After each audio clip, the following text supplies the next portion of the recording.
Les infrastructures de transport en Afrique doivent se moderniser, être efficientes et répondre aux besoins des populations et des acteurs socio-économiques. Une préoccupation à laquelle tentent de répondre les pays africains. Organisée pour la première fois en Afrique centrale par e-conférence, leader des conférences B2B en Afrique, la 12e édition du Forum africain des infrastructures, ouvert jeudi à Yaoundé, réunira 2 jours durant 500 experts et décideurs du monde des transports pour apporter des solutions viables à cette urgence africaine.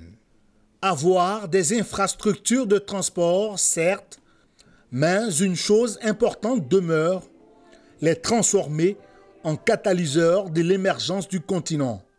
Avec la mise en place des infrastructures de transport appropriées, l'intégration régionale en Afrique va cesser d'être une intégration par des textes et par les institutions pour devenir finalement une intégration par le brassage de la population, des peuples et par les échanges commerciaux inter- et intra-africains. Pays à l'honneur, le Maroc vient partager son expérience de la planification et de l'aménagement du territoire. En 20 ans, le Maroc a investi 33 milliards de dollars et le résultat est là. 57 000 km de routes, 2300 km de voies ferrées, des hubs portuaires des plus modernes, une population rurale désenclavée.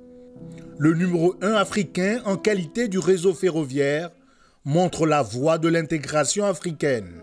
Nous sommes conscients et nous avons des orientations claires de la part de Sa Majesté le Roi, que Dieu le glorifie, de hausser la coopération sud-sud et de donner à cette coopération son plein essor, parce que nous sommes convaincus que nous, Africains, nous avons des potentialités très importantes, nous avons des ressources humaines très importantes et nous pouvons faire de notre continent un des continents importants, névralgiques à l'échelle mondiale. Cette vision a permis aux ministres présents d'adresser les spécificités de leur État, qu'il s'agisse de cadres institutionnels, de gouvernance, d'exécution stratégique, de financement, de mécanismes juridiques et réglementaires. Une vraie révolution s'impose pour enclencher une dynamique de transformation. Parfois, on a des projets qui devaient coûter 100 francs, on en dépense 200. Cela ne nous permet pas d'aller vite. C'est pourquoi je pense qu'il est essentiel que depuis le départ, cela signifie depuis les études jusqu'à la fin des travaux, qu'il puisse y avoir véritablement un contrôle approfondi sur l'ensemble des actions. C'est ceci qui va nous permettre évidemment d'aller beaucoup plus vite vers l'émergence.